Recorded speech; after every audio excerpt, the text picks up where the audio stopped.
just you get to choose. Right? Like here's the scenario. The environment gives us something which can be perceived as negative, can be perceived as not working, can be perceived as problematic. The world's ending. So we get to choose to see it like that, or we get to choose to see it as an opportunity. So clearly that it's my responsibility now to do that for other people. If I have information and other people's success is my success and vice versa. Because you know what, like the challenges or the roadblocks are the journey themselves. There's no big things. It's all little things compounding on top of each other.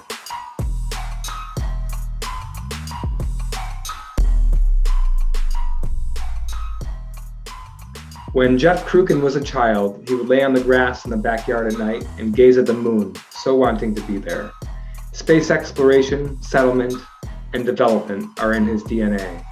This is the fire in his soul, the passion in his heart, and the impetus for a wide-ranging professional journey that started with being an IBM systems engineer at Johnson Space Center during the Space Shuttle era.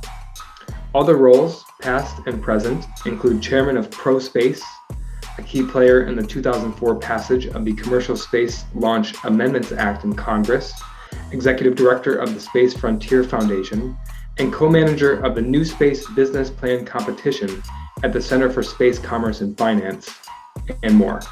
It's all about moving humanity into our solar system. Today, that fire and passion energize Jeff's work at Earth Space Commerce Advisors, LLC, and clients like Orbital Transports Incorporated, the Foundation for the Future, and others. It is here that he applies his bilingual skills, speaking business and technology with an emphasis on new space, aerospace, and defense to bring new business to his clients. What's the difference between your average business entrepreneur and a space entrepreneur? What might Jeff share for anyone who is looking to find the same passion he found as a young boy? And of course, I had to ask, what does Jeff know about extraterrestrial intelligence and UFOs? All this and plenty more as we go to the moon and beyond with Jeff Krukin. All right, welcome everybody to another episode of Truth Seekers. We have Jeff Krukin joining us today. Jeff, thanks for joining us. My pleasure. I'm looking forward to this. Yeah, super excited to jump in, and I'm sure we'll reveal why in due time. But if you could just introduce yourself and maybe a little bit of background about you. Sure, and thank you. Basically, I started out being fascinated by the moon when I was a child. And now that's a strange way to start a career, and I didn't realize that that's what was happening at the time because I worked in IT for 25 years, but I did that as a way to work at Johnson Space Center back during the space shuttle program. And from that point in time until now, I have meandered through a very twisting and turning career that slowly but surely has led to what I'm doing now, which is just consulting for space entrepreneurs primarily, but other companies as well. We've had a lot of roles in between. I was executive director of the Space Frontier Foundation at one point. Currently, I have my own little boutique consulting firm called Earth Space Commerce Advisors that I co-founded in 2019, and have a colleague that works with me on occasion. And I'm also vice president of business growth. I should say fractional vice president of business growth for Orbital Transports Incorporated, which has been a client now for going on 3 years. And then doing other projects, both small and large, for other companies. Wow, where do I even begin? First of all, what's a space entrepreneur? I like to refer to space entrepreneurs as terminators, with a slight difference. They will not stop until they die. So I think that there's another layer that makes up the soul, the psyche of a space entrepreneur that isn't there for an entrepreneur in other industries. And that is not a criticism of other entrepreneurs at all. What I mean is there's a passion, there's a drive, there's a calling. Like myself, when I still, sometimes at night, if I'm out, I stop and there's a full moon and I'm just compelled to stop, gaze at the moon for short period of time while traffic's whizzing all around me and everything.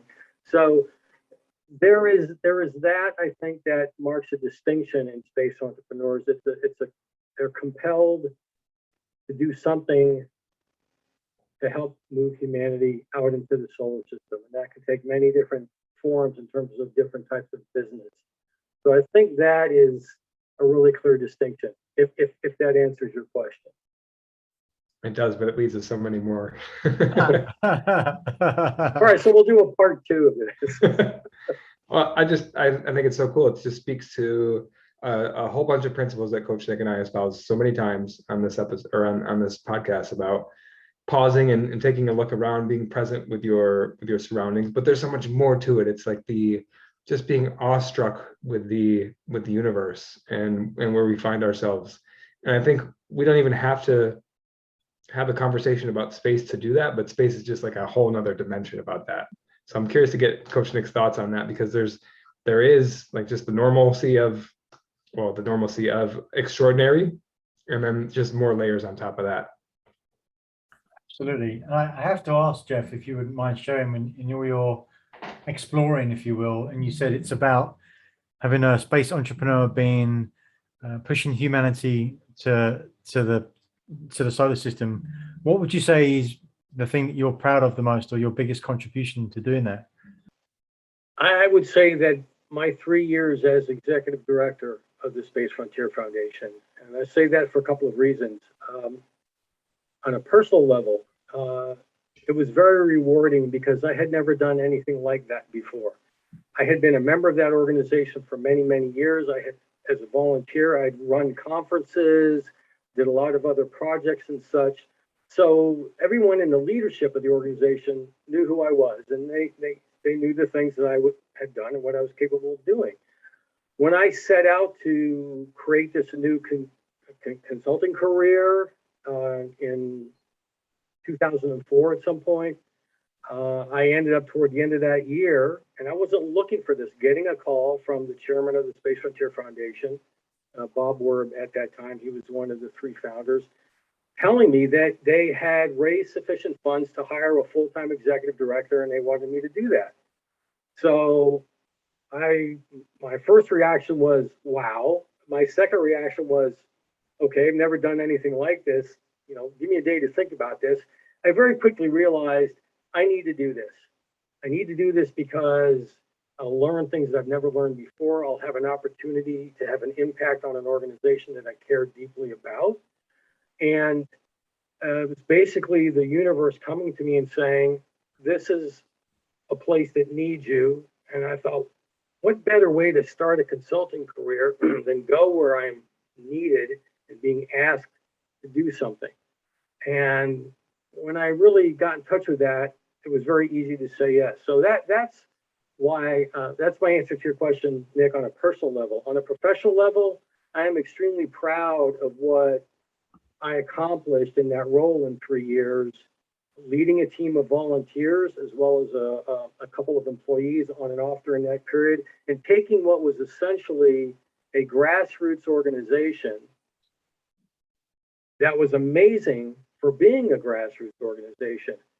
But the founders wanted to take it to a more professional level and have it perceived within the industry as a professional organization that was professionally managed.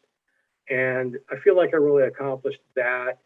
There's a lot of attaboys, recommendations in my LinkedIn profile from way back then after I finished that 3 years, which just reinforces for me that, okay, I really think I can feel good about what I accomplished and with the people that I worked with. So that's my answer to the question. 2 different levels, or 2 different ways.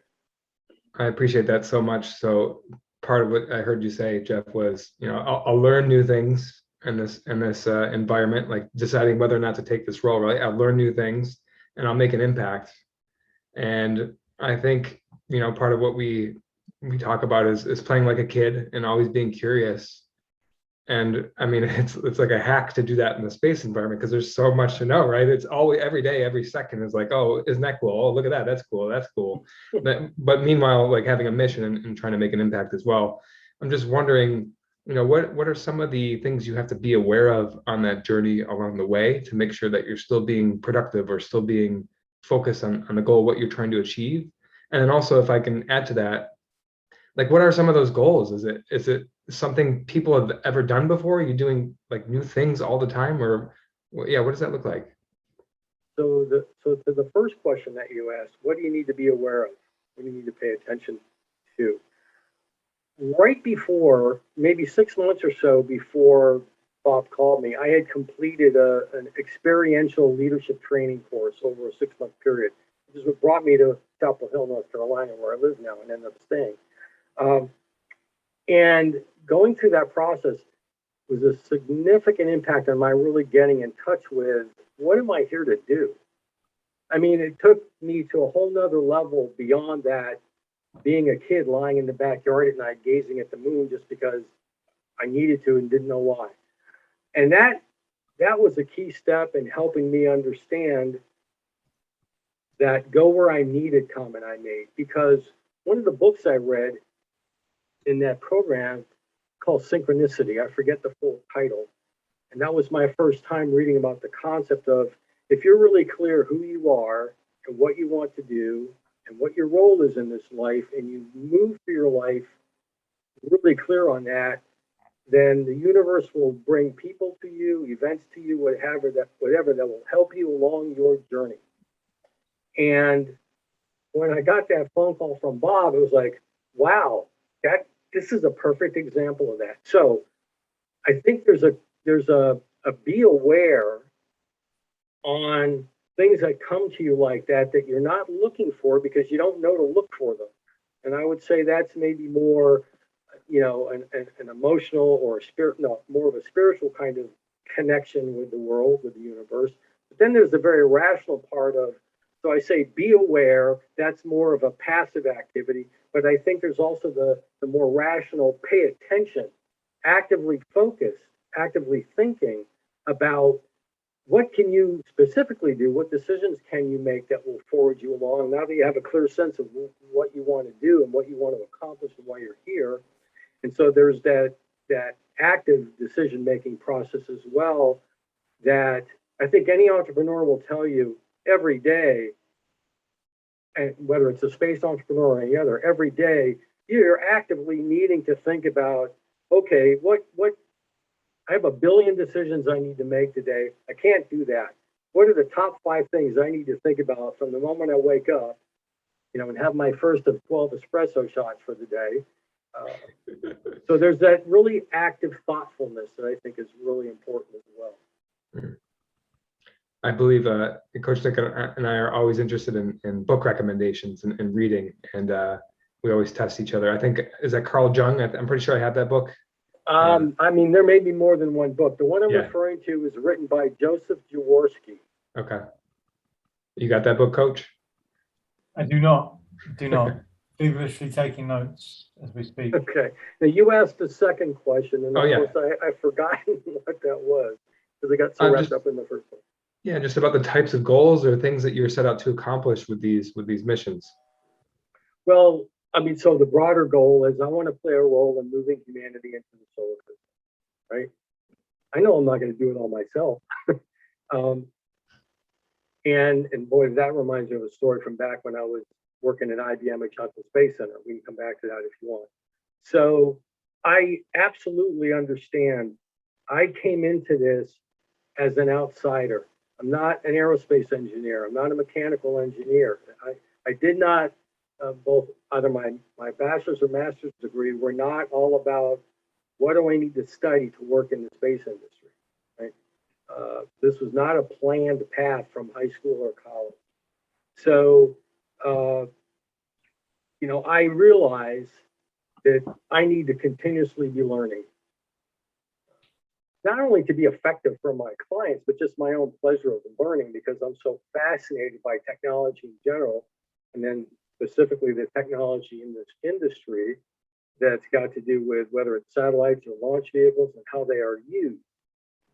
So I enjoy that learning process, and so I'm very, very thoughtful of, okay, how do I do that? A part of it is just a natural part of my job, the people I talk with, the companies I engage with, and so forth. But I'm really thoughtful about, okay, what webinars and conferences, right? I mean, I can't go to all of them, even though they're all online. Still can't do them all. So I really think carefully about how to invest the limited time that I have so I can keep learning. So Love it. So if the main goal, or one of the main goals, is to put humanity into the solar system. How are we doing? Are we doing all right? Are we on track? How are we doing? That's very, I don't know that I've ever heard anybody ask someone else in the business that question. How are you doing? How are we doing? I'd say pretty pathetically. And here's what I mean by that. It was only, if I remember correctly, it was only 66 years between the first flight of the Wright brothers and the first lunar landing. I mean, think about that. That is a phenomenal accomplishment. In my opinion, landing on the moon is the most important thing that humanity has ever accomplished in many ways. And I realize a lot of people would disagree with that. So why did I answer pathetic? Because it has taken so damn long to get from that point to where we are today. And the rapid change that's happened in the last 10 years, and even more in the 5 years or so, on the commercial side of what we are now doing in space and will be doing in space, and the fact that you have entities like NASA and various Defense Department agencies and so forth, that back when I was doing lobbying on Capitol Hill in the 90s for support for this, and the giggle factor was tremendous, when no one can do this except the government. That was the attitude, right? And now look what's going on. But overall, I think what we've accomplished since landing on the moon, we should be ashamed of ourselves. I'm just not satisfied. It's been another 60 years, right? Since then, 69 was it? It was 69 was the first landing. Yeah. I mean, you see the poster, 2001 Space Odyssey. I mean, you ask pretty much anybody in this industry that started in it, and it was movies like that and the original Star Trek series and other science fiction films that we just absorbed as children. We're like, yeah, we're going to do that. We're going to do that. And other entrepreneurs, not myself, but others, like, I'm going to go to school. I'm going to be an engineer. I'm going to start a company. I'm going to make that happen. Or it was, okay, I'm not an entrepreneur. I'm not an engineer, but I can't wait for that to happen, right? Another thing I cannot fathom, which also is part of my pathetic answer, though it's pathetic, is because I just can't believe this. And I'm sure there are reasons that I'm not tuned to. But it was 2004, or I forget, 2004, 2005, when the Ansari X Prize, for the first suborbital test flight was won. I think it was 2004, or maybe 5 or 6. I just can't remember. The point is, it was a while ago, right? And that led to Richard Branson's enthusiasm for creating Virgin Galactic. And companies like Xcor, Armadillo Aerospace, and others that are now defunct. I would never have imagined that here we are all these years later, and only in the last few months did Virgin Galactic finally make its first flight, right?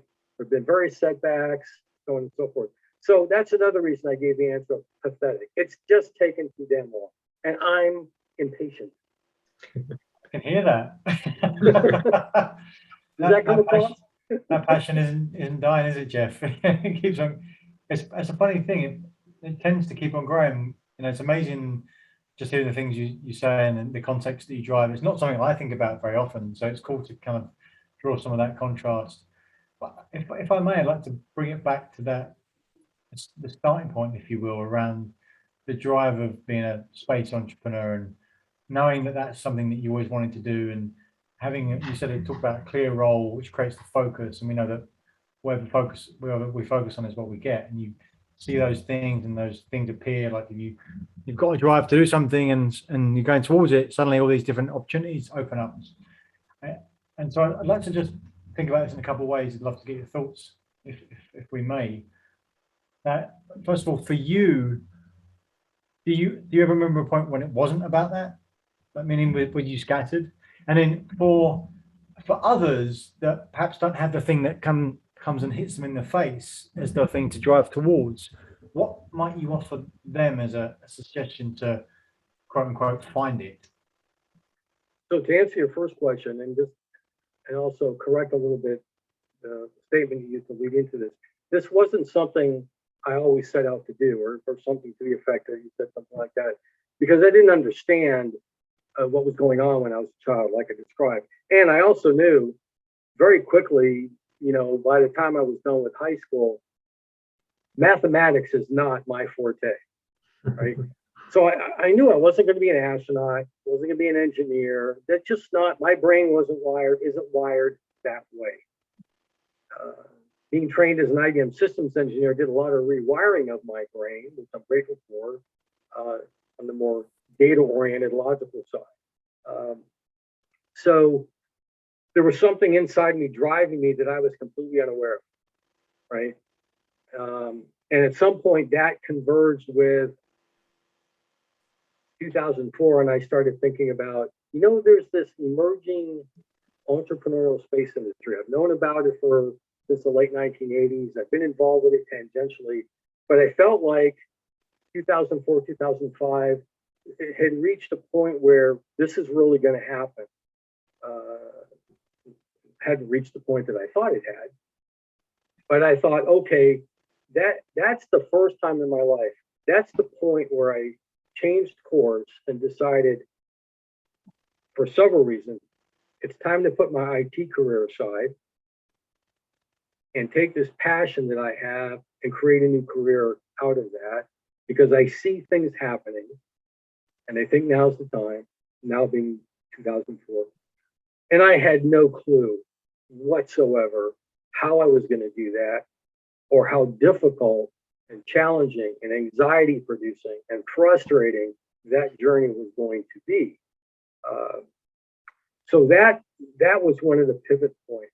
There were basically four that I've identified in my life that brought me to where I am, and that was one of them.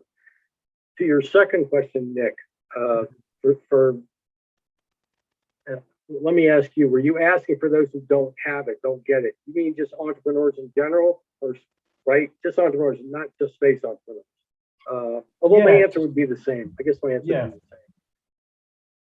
That's an interesting question, because I think one potential answer is, if you don't have something in here, forget about it.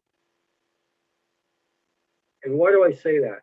One of the things that when I'm coaching entrepreneurs, I say to them, and then I ask a little bit of both. When your business plan isn't doing what you need it to do, when your sales plan isn't working, when your marketing plan isn't working, when your financials have you scared that you're going to have to shut down your company in a couple of months, the only thing that's going to keep you going is what you're feeling in here. That's driving you forward, that had you get into this, whatever it is, as an entrepreneur in the first place. When all the stuff in your head is not working, if you don't have this, it's really hard to continue.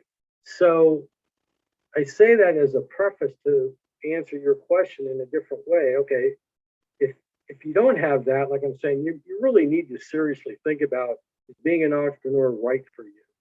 Because what's going to keep you going when you run into those walls, and you will. Now, if you don't have that, but you want to have it, how do you get it? I think you need to surround yourself with other entrepreneurs. Get a sense of who they are as people, why they're doing what they're doing, to help you understand, okay, if you don't have it naturally, are you the kind of person that can create that for yourself? And if so, are you willing to do whatever you feel it takes to create that for yourself? And that leads me to an interesting question. I don't know the answer. If an entrepreneur does that, does it feel the same as if they had it naturally? There's another philosophical conversation. I don't know, but those are the two ways I would answer that question. And I'm sorry if you're looking for something a little more straightforward. Well, I'm looking for what's honest and what you feel. So thank you very much. And you started talking about here's a philosophical way to think about it, or is a philosophical question. It's like, now you're in my world. Right? I mean, part of the reason why I asked you that, Jeff, is because I personally experienced doing something which I didn't have any passion for. So trying to find something that I did. And the thing that held me back was to find the thing that I was supposed to do. rather than, and this was the changer for me, was to go create the thing I wanted to do, not just stumble across something. So I love the way that you put it though, because you're in a place where you're already doing something and you've even got passion for it. That's where I was, and I was like, I want to get out, but where do I go? And I thought I wasn't a person that had anything. I think that's what you're saying, right? It's like first things first. You should realize that if you're not in a good, if you don't really believe it, and you're not willing to stay up late or get up early and just get it in there to get you through no matter what, then don't do it. And right, and you had the advantage of, it may not have felt like an advantage at the time you were living through it, but you had the advantage of doing something you didn't enjoy. Right. Right. So you had something that you were in touch with, kind of forcing you to think about, all right, well, if I'm not going to do this, what do I want to do? For me, it was different. Yeah. I absolutely loved the work I was doing as a systems engineer for IBM, and then I went on to a software company because I love technology, and that's another technology that was constantly advancing. So I was constantly learning, and I really loved, always interacting with customers and helping them understand their IT problems and okay, what solutions do we have? So I really loved doing that. And if it wasn't for the fact, this is one of the pivot points. If it wasn't for the fact of the 9/11 terrorist attack that shut down the economy for a period of time, I lost a job that I had at the software company I was working for after IBM. And I was doing a different job, strategic communications. I was traveling all around the world, absolutely loving it. When that job ended, that was one of those things that made me step back and go, well, okay. Well, I kept looking for an IT job for about a year, got interviewed at several companies, didn't happen. And that was kind of like, maybe it's time, maybe this is the time. And that started the process thinking about creating a different career. If that had never happened, I have no idea if I'd be doing what I'm doing now. I may have just stuck with IT because I enjoyed it. I would have missed not working with space or aerospace companies as customers, which I did sometimes, but not all the time. But I wonder, it's just interesting how things work out. So I didn't have the same driver you did, Nick, in terms of you didn't like what you were doing. I had a different driver. Yeah, that's very similar to what people have been experiencing these last 18 months, Jeff. I mean, there's all the reason, if not more, to start exploring what really speaks to us, what that really is, that drives us, that we do get that feeling, in our heart. And I'm probably more from Nick's corner of like, I wanted it. I didn't know what it was. I experienced other things that I knew I didn't like. And to your point, that was maybe the best gift. That was the catalyst for me to start looking, to your point from earlier in this conversation, to be aware, one, but then to start paying attention to what made me tick, what did I love to do? And I'm sure this is probably Coach Nick's case as well.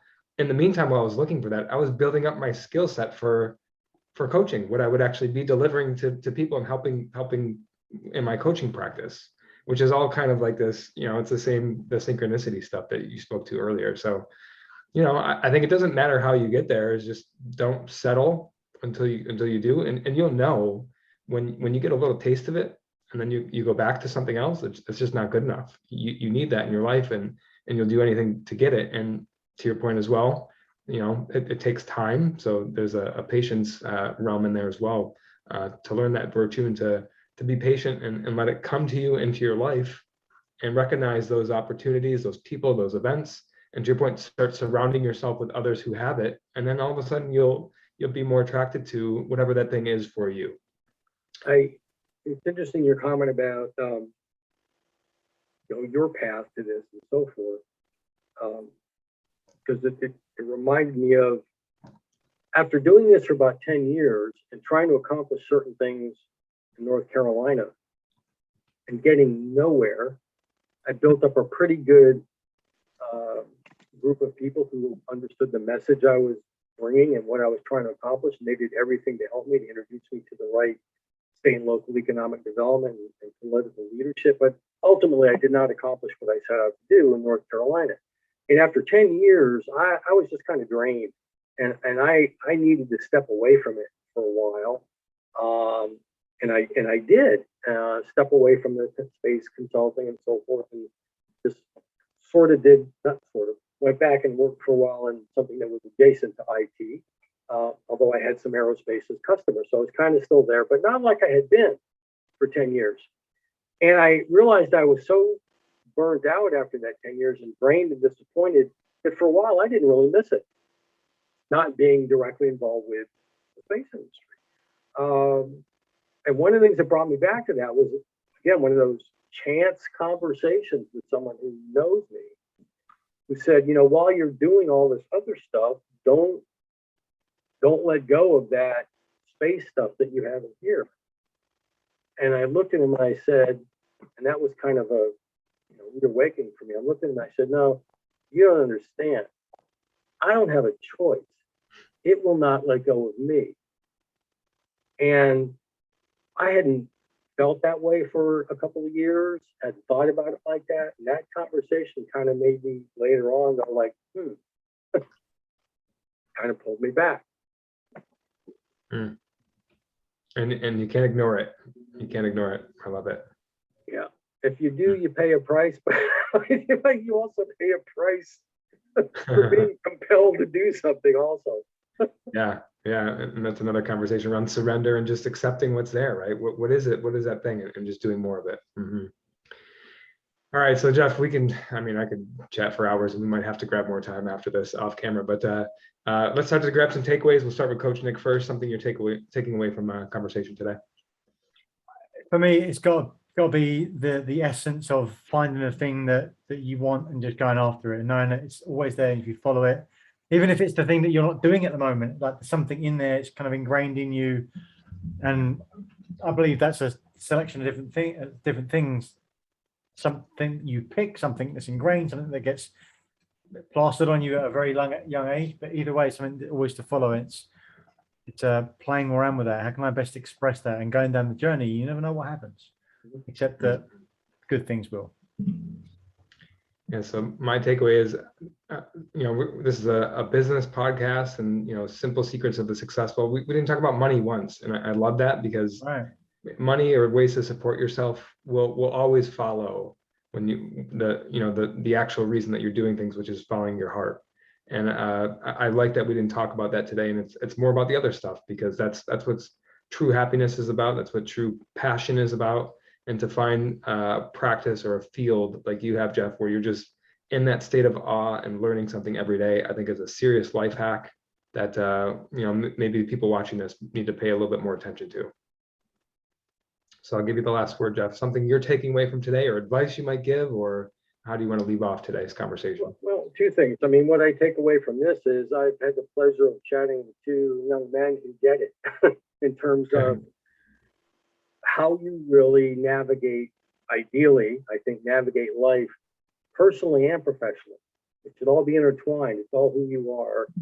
And, it's just, for me, it's always a real rewarding experience to have these kind of conversations with people to get it. So thank you for making this enjoyable for me.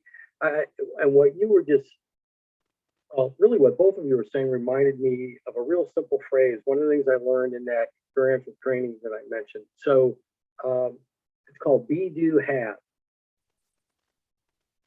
And basically what that's saying is, most of us, we grow up and we're taught do, have, be. Do a job so you can have stuff, and then you'll be who you are as a result of it.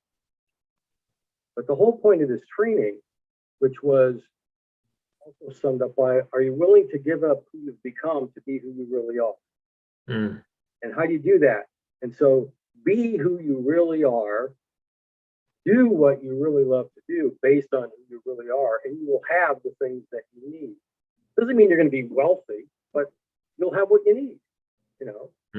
Doesn't mean it's easy, but you'll have what you need. I think you were alluding to, Josh, you really have to, actually, you both were in different ways. You have to have faith in that. And it's a lot of it is a matter of faith, because you can't plan all that. And to your point earlier, anything you choose is going to be hard. So it's what you choose will determine how you get through it, because you might not get through it if you don't love it, but if you love it, you always get through it. Yeah, that's a good way to put it. Absolutely. Awesome. Well, Jeff, one last thing before we let you run. I feel like this is a question that I would like to know more about, maybe some listeners and viewers as well. Intergalactic intelligence, do we have any information? UFOs, like, what can you share with us? I know that you're in that world. Come on, something. Little nugget here. You see that cat over there? Yeah. He's not from this planet. No. And some people will tell you that I'm not either.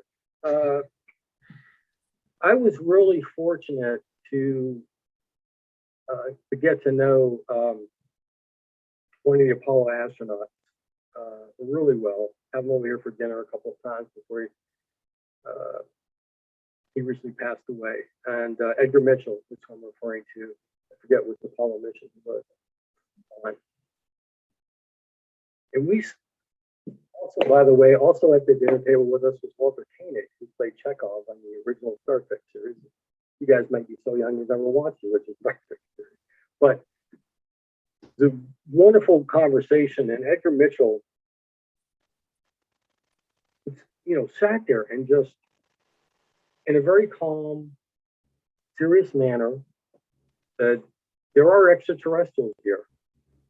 They've been here for some time. They're still here. And we talked about that and so forth. I'm like, well, where's your proof? Good. I hope I see evidence of that in my lifetime. But how do I not take that man at his word? Okay, he knows things I don't know. I don't know what they are. He didn't go into any details, but it's like, okay, I want to believe him, and I do. And I've probably for some time really, it's not 100%, really close, like, they probably are here and laughing their asses off at us.